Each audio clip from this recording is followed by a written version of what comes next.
Hi name. Kyrgyzstan MBBS degree valid or invalid?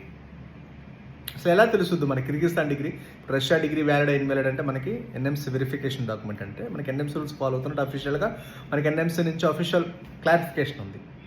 మరి కిర్గిస్తాన్కి ఆ degree వ్యాలిడా invalid అని మీకు ఎలాంటి క్లారిఫికేషన్? అసలు ఆ కంట్రీ వెళ్ళొచ్చా వెళ్ళకూడదా?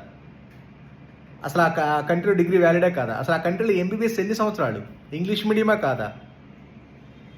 కిర్గిస్తాన్ లాంగ్వేజ్ మ్యాండేటరీయా కాదా? యాక్చువల్గా ఏమీ తెలియదు బేసికల్గా, రైట్? చాలామంది కిర్గిస్తాన్ వెళ్ళే 99% స్టూడెంట్స్కి కిర్గిస్తాన్లో ఎంబీబీఎస్ ఏ లాంగ్వేజ్ ఉంటుందో తెలియదు. అసలు కిర్గిస్తాన్లో ఎంబీబీఎస్ ఎన్ని సంవత్సరాల కోర్సో తెలియదు. అసలు ఎంబీబీఎస్ డెవలప్డ్ కంట్రీ కాదో తెలియదు. అసలు ఎంబీబీఎస్ కిర్గిస్తాన్ ఎందుకు వెళ్తున్నారో కూడా తెలియదు. సో కాబట్టి కిర్గిస్తాన్ అనేది సరే డిగ్రీ 100% ఇన్వాలిడ్.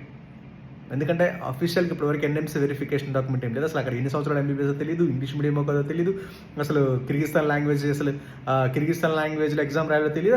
అసలు ఎలాంటి క్లారిఫికేషన్ లేదు. జస్ట్ ఏదో అడ్మిషన్ చేస్తున్నారు, మీరు వెళ్తున్నారు అంతే. This no clarity about Kyrgyzstan. Same becoming next Philippines. So కాబట్టి ఒకటి మీరు ఆలోచించి డెసిషన్ తీసుకోండి. రష్యా కూడా మీకు క్లియర్ కట్గా ప్రతిదీ ఉంది.